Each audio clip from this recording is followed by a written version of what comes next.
Hey guys, not a great video. Really kind of upset because this really hurts the most as a breeder, dealing with a baby that you hatched out that's having issues. And this isn't a one-time thing. This is something that I'm just a little overall concerned about.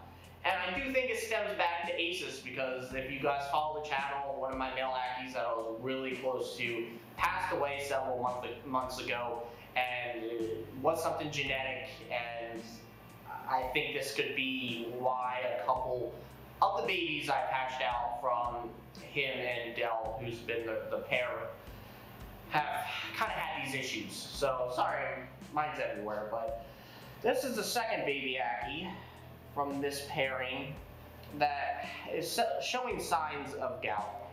The first one definitely did. Multiple vet trips confirmed that. Ultimately had to put that one down. And I'm just seeing the same signs in this one right here. It's just in the toes. I first chalked it up to maybe just having some shedding issues. Really bad stuck shed. I've never dealt with shedding issues in babies though. And as you can see, there is a really nice shed going on this guy.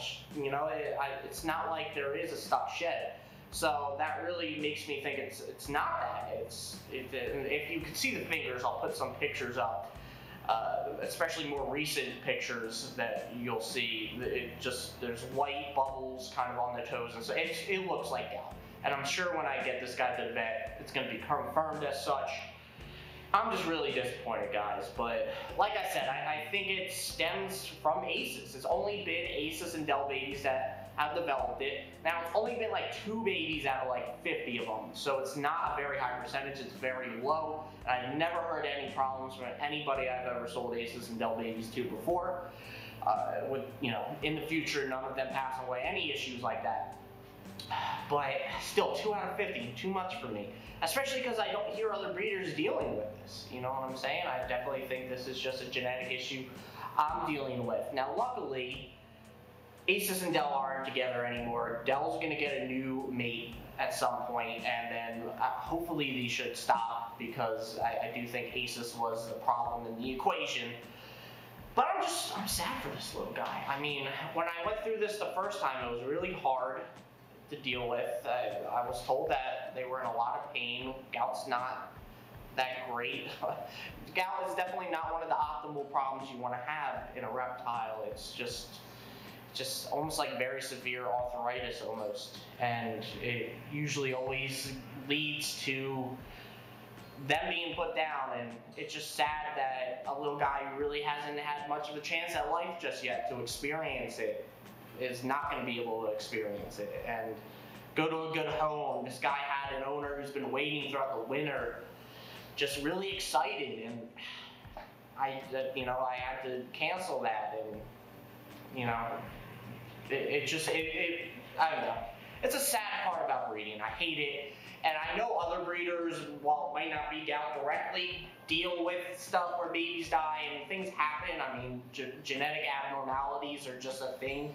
It doesn't even have to be part of the breeding pair. It could be, but it doesn't have to be. It just happens. And it's sad, but that's why you hold on to the reptile for a little bit and make sure things like this don't happen, because the next worst thing that could happen is this being in the new keeper's hands and them having to deal with this. And especially if this is your first time owning the species, owning a reptile, that's just not something, that's not how you want to get started in the hobby. And it's definitely not something good to look back on, you know, as a keeper for something that wants to, you know, it's not a good look for the hobby, I guess, especially for new keepers. But I'm really sad for this one. Let me know if you breed any reptiles. Is this something you've dealt with in the past? Is this, I mean, maybe it's not gout or whatever. I would love to hear any advice. Now, the saddest part about this too is you wouldn't really suspect anything's truly that wrong to the point where this one would have to be put down. Besides weird looking toes, acts like a pretty normal Ackie. Walks a little weird because of the toes not being, you know, formed fully or usable fully, I guess. But I mean, looks like a normal Ackie. Same sassy attitude, trying to get out of whatever container they're in. The shed looks really nice. I mean, this is a nice looking Ackie, guys. I know it's hard because the lighting's never good in the garage here. Actually, guys, you know what? Hold on. It is It is winter. Actually, no, it is not winter now. That's what we're getting out of. That's why I can do this. It's spring now, so I get to open the garage. Yeah, I took out the insulation. Sorry, we need a little bit of good news in here. But let's see if this gives better lighting. Definitely better lighting right now. We can keep it open for a minute. Yeah, so really nice looking Ackie. It's actually, I really like the pattern and coloration on this yellow here. It's pretty dark. I like that. This one does, I'm looking at gender a little bit. I mean, still early on, so I don't want to get too into it, but it looks a little male. Just out of left field, given my early guess here. But everything else looks really nice. Climbs totally fine. There's just no cause for concern in other elements here, and it just looks like, you know, it's just the toes that are the problem. But it really is a much bigger disease for these guys.